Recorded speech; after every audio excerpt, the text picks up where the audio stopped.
आहो दसनव आजोरी के हो पिताजी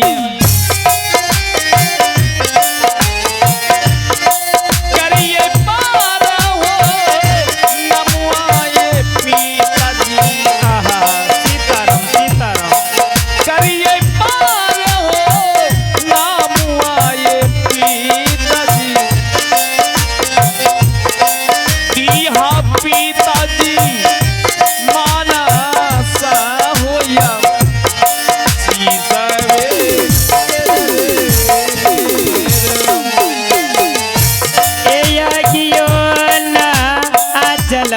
हो बेटा हो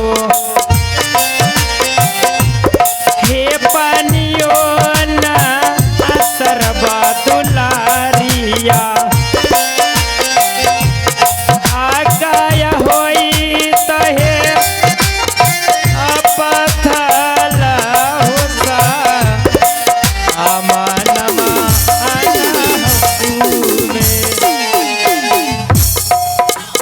प्रणाम पिताजी, प्रणाम भैया, प्रणाम भाभी। खुश रहो कमलराज, खुश रहो कमलराज। पिताजी हाँ कमल, शायद इस समय दरबार में क्यों आया हूँ शायद आपको मालूम नहीं पिताजी। कमल यही मैं पूछना चाहता हूँ, बताओ कमल इस वक्त दरबार में आने का क्या कारण है? कारण यही है पिताजी, इस समय मैं आपको नहीं प्रणाम करने के लिए आया हूँ और ना ही मुझे आशीर्वाद चाहिए पिताजी। तो तुम मेरे पास क्या करने के लिए आया है? आया हूँ इसलिए पिताजी कि सुबह होते ही यह 14 कोस की राजपाट हम दोनों भाई की नामों से बंटवारा हो जाना। कमल कमल आपने जुबान में लगाम दे, ये तू कैसे सोच लिया कि पिता के सामने तू आकर के खुलेआम बहस करेगा? सुबह होते ही राजपाट मैं तुम दोनों भाइयों के नाम से कर दूंगा। हाँ पिताजी। बहुत भूल कर रहा है कमल, कान खोल करके सुन ले, जब तक तेरा पिता संसार सागर में जीवित रहेगा मैं अपने जीते जी कभी राजपाट दोनों भाइयों के नाम से नहीं कह सकता हूँ। पिताजी हाँ कमल, ऐसा मैं इसलिए बोल रहा हूँ पिताजी, जब भी भोले भंगटे इस दरबार में आता हूँ आपके मुखार बिंदों से सिर्फ एक ही शब्द सुनता हूँ, पुत्र चाहिए तो नील जैसा कमल, पुत्र नहीं तो कपूत है पिताजी। मेरे बारे में बार बार धिक्कार करते हैं पिताजी। कमल शायद तुम भूल कर रहा है, तुम नीचे दर्जे में रहना चाहिए लेकिन तुम ऊंचे दर्जे में जी रहा है। मैं तेरा पिता हूँ ये भी भूल कर रहा है। और रही बात नील को मानने की, देख तेरे सामने पति पत्नी आकर के दिन रात मेरा सेवा करता है और तुम पढ़ाई लिखाई में हमेशा लगा रहता है। अगर नील राज को मैं 10,000 देता हूँ तो कल दिन मुझे 20,000 इनकम देता है। तुम 20,000 ले जाता है मुझसे मांग करके पढ़ाई के लिए। बताओ 5 पैसा भी इनकम नहीं देता है तो मैं तेरा क्या मर्यादा दूंगा? इसलिए पिताजी कहीं सुबह होते ही ये रात पाठ हम दोनों भाई के नामों से बंटवारा हो जाते हैं, इससे अच्छा और क्या हो सकता है पिताजी? कभी नहीं।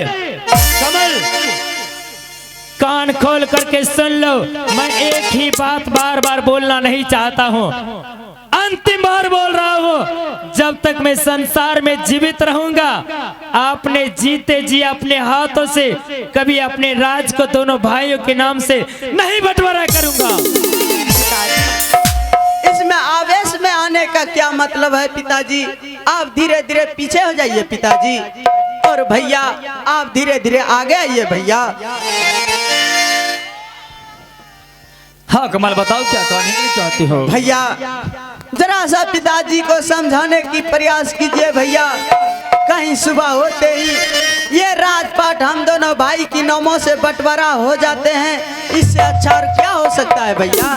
भाई कमल, हाँ भैया। सबसे पहले तो तुम जिस प्रकार से आज पिताजी के सामने अपना लेवल उठा रहे हो, हाँ भैया। ऐसा तुम्हें बिल्कुल नहीं करना चाहिए था। क्या भैया?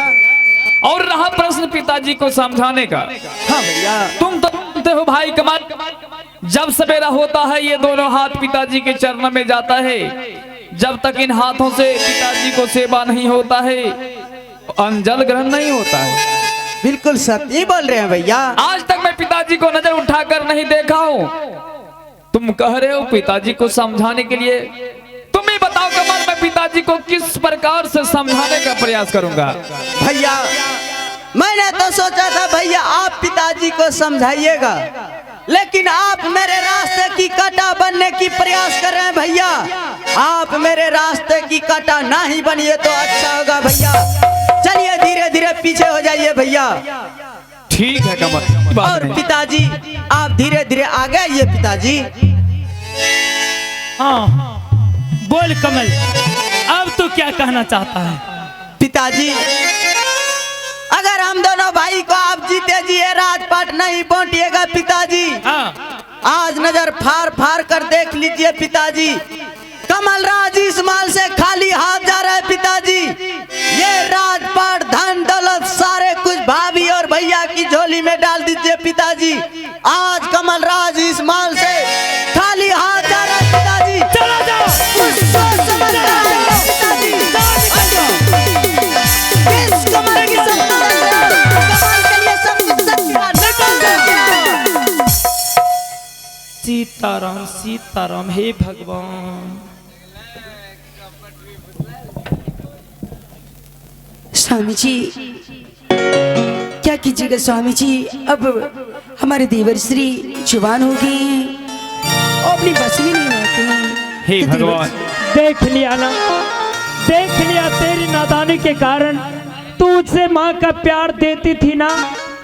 आज बचपन में जन्म दे करके कमल की माँ मर गई और तुम्हारे आंचल में सौंप करके गई। आज तक तूने वादा कि हे सासू माँ, कमल को जीते जी रहते हुए मैं कभी बच्चा पैदा नहीं करूंगी। देख लिया, तेरा कमल तेरा पुत्र बन करके जी रहा है ना। पिताजी अपने देवर का मान सम्मान एक पुत्र की तरह दे रही है ना। क्यों नहीं देवर तुझे धक्के देकर चला गया। देख पिताजी। लेकिन पिताश्री आज जिस प्रकार से भाई कमल भाभी माँ को भारी सभा के बीच धक्का मारकर चले गए, बेटा, आज मुझे ऐसा लगता है कल कुछ करना बैठे। पिताजी बेटा नील, ये समझाना तुम लोगों का फर्ज है। अगर मैं कहता हूँ तो कमल एक भी बात नहीं मानता। मुझे कल ही पता चला है कमल राज जो भी पैसे ले जाता है, पढ़ाई लिखाई नहीं करता है, दारू शराब पीता है, मुन्नी भाई के कोठे पर जाता है और उसका जीवन बचाना मेरा धर्म है। लेकिन तुम लोग समझाओ, मनाओ, कमल कल दिन ऐसा ना करे जैसा आज मेरे सामने कह कर गया है। पिताजी सुबह होते राज बंटवारा नहीं कीजिएगा, स्वर्ग जैसे घर को नर्क बना दूंगा। लेकिन पिताश्री आप तो खुद जानते हैं मुझे इस संपत्ति से कोई लालच नहीं है। हाँ पुत्र। पिताजी ये सारा राजपाट जमीन जायदाद सारा कुछ भाई कमल के नाम से आप कर दीजिए पिताजी। आप तो जानते हैं मुझे आपके चरणों का धूल चाहिए पिताजी। क्यों पिताजी, स्वामी जी सब कह रहे हैं पिताजी। देवर जी मेरे पुत्र के समान है। पुत्र हो तो नील जैसा, बहुवधू हो तो रानी शोभा जैसी।